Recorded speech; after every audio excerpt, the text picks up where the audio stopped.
Okay friends, this is part 3 of renovating this lawn, or giving it a bit of renovation, overseeding, and actually more importantly just leveling it off, actually, because it's developed quite a few dangerously high crowns, trip hazards. That's what I'm here to do, actually, is an elderly couple. I'm just sorting out some trip hazards so that she can put the washing out safely.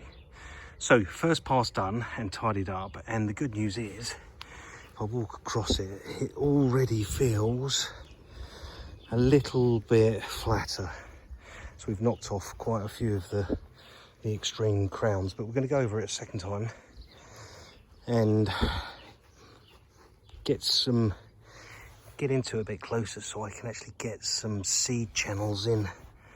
At the moment it's just been really raked, so I'm going to drop the scarifier a bit lower and drop in some seed channels to get some seed in, get it a bit lower. There's my trusty scarifier. It's all right, actually. It's really good, by the way, FYI, and I've used plenty over the years. Anyway, catch you in a bit. Ta-ra.